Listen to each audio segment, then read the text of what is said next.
Hey everyone, welcome back to The Explainer. Today we are unpacking a story of extreme contrasts. We're looking at a life that literally swung from the absolute depths of human despair to the absolute pinnacle of historical achievement. It is an unbelievable story of resilience, intellect, and profound faith that fundamentally shaped the history of West Africa. Okay, let's dive into this. Seriously, how in the world does a young boy, held captive in the dark, terrifying hold of a slave ship, survive all of that, and then rise to become history's very first African Anglican bishop? Honestly, it sounds like a movie script, but as we're going to uncover today, every single word of this is true. Just think about the sheer trajectory of this life for a second. In 1821, he is a hopeless captive. His future is seemingly erased.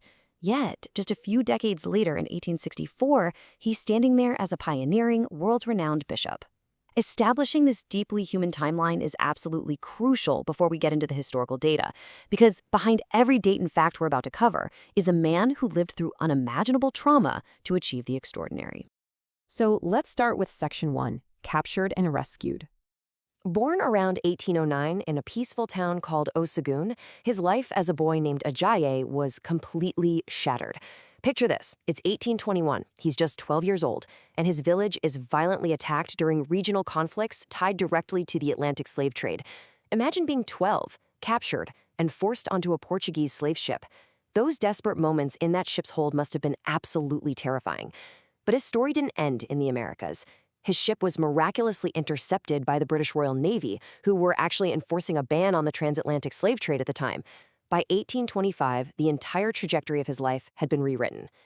The Royal Navy brought him to Freetown, which was a settlement established specifically as a refuge for formerly enslaved Africans.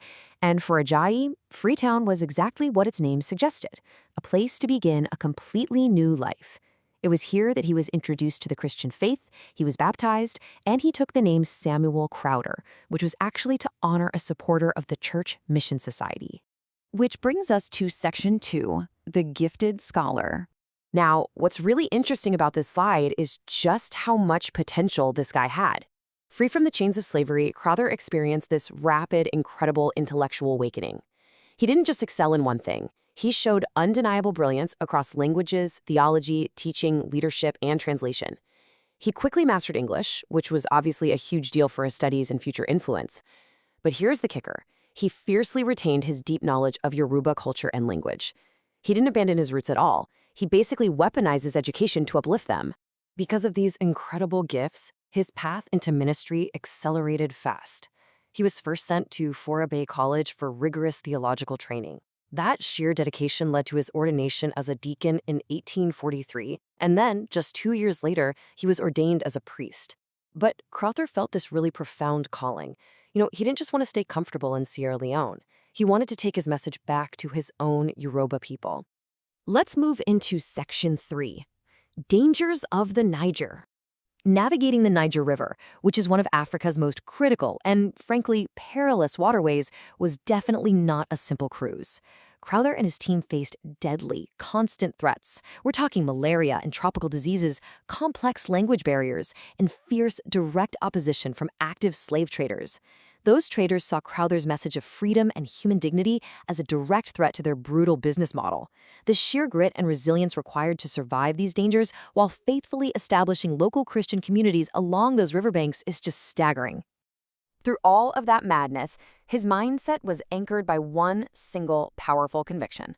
God calls people from every nation to serve him. This was the unwavering belief that pushed Crowther through the intense physical dangers and the direct threats on the Niger River. It wasn't just a job for him, right? It was a divine mandate that applied to literally every corner of the globe. All right, Section 4, Preserving the Yoruba Language. Let's move to and see how this builds. Because for Crowther, translating the Bible wasn't just about religion. It was a monumental act of cultural preservation. He was incredibly methodical about it. He started off by translating the New Testament. Then he pushed forward to complete the massive, monumental task of the entire Bible. But he didn't even stop there. He expanded his life's work by producing a Yoruba dictionary and a comprehensive grammar book. He was essentially standardizing and elevating the written form of his native tongue. So why dedicate literally years to this painstaking work? Because he firmly believed that the gospel speaks most clearly when heard in one's own language. Think about how profoundly true that is. By doing this, Crowther made scripture accessible to generations of believers, but he also cemented the Yoruba language in written history, essentially protecting it from being erased by colonial pressures.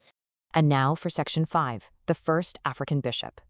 All of this unbelievable work brought him to the absolute pinnacle of his career in 1864.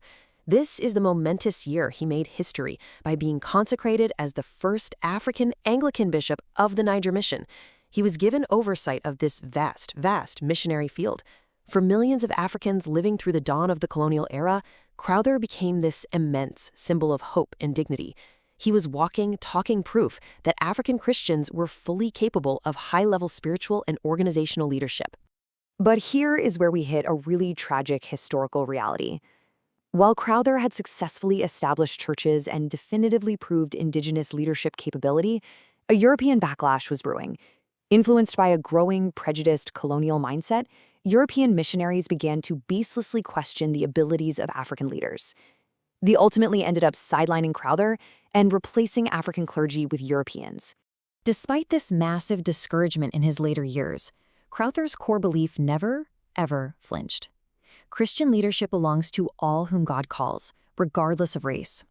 Today, modern historians universally look back at this exact period and recognize that the criticisms against him and his clergy were rooted entirely in racism, not in genuine concern about his ministry.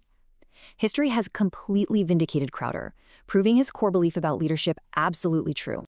So, the crucial point is this. Samuel Ajayi Crowther passed away on December 31st, 1891, in Lagos at the age of 82. Even with the prejudice he faced at the end of his life, his legacy was already set in stone. He left behind this vast network of churches, schools, and thriving Christian communities all across West Africa. His status as a founding father of African Christianity is completely undisputed today. As we wrap up this explainer, the lasting lessons from his life are pretty clear, right?